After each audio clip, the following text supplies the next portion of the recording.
Komisioni Parlamentar për Ekonominë dhe Financat ka zhvilluar një seancë dëgjimore gjatë së cilës u shqyrtua raporti vjetor i Autoritetit të Mbikëqyrjes Financiare (AMF) për vitin 2025. Adela Xhamali, drejtore e përgjithshme ekzekutive dhe antare bordi e Autoritetit të Mbikëqyrjes Financiare, u shpreh se AMF-ja është në mes të një transformimi thelbësor i nxitur kryesisht nga detyrimet që vijnë nga procesi negociatave me Bashkimin Evropian, specifikisht për kapitullin 9 të shërbimeve financiare. Lidhur me shqetësimin e deputetëve për përvetësimin tepër të ulët të sigurimeve në ekonominë shqiptare, aktualisht vetëm rreth 1% Xhamali deklaroi se institucioni po synon fuqizimin e produkteve vullnetare përmes një sër strategjish.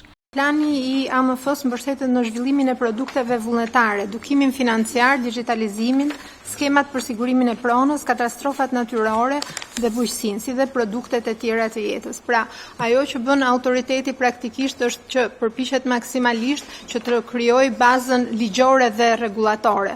Ajo që neve kemi nevojë si vend natyrisht është edukimi i shtuar financiar, pasi vim nga një kulturë që nuk e kemi në mungesë që të investojmë, qoftë në sigurime, qoftë në tregjet e kapitalit. Prandaj është shumë i rëndësishëm edukimi financiar. Dhe për këtë, siç e përmenda edhe gjatë fjalës, pra autoriteti ka bashkëpunuar në mënyrë të vazhdueshme me disa fakultete dhe gjithashtu po bashkëpunon edhe me zyrën teknike të US Treasury-t në mënyrë që të mund të rrisë ndërgjegjësimin në nivele të ndryshme. Pra një nga pjesët e këtij ndërgjegjësimi ishte ky trajnimi i trajnerëve për industrinë vetë të sigurimeve dhe sektorin bankar në mënyrë që ata të mund më vonë të shtojnë edukimin financiar, ndërkohë që kjo mbetet një nevojë patjetër dhe është diçka që do doj kohën e vet.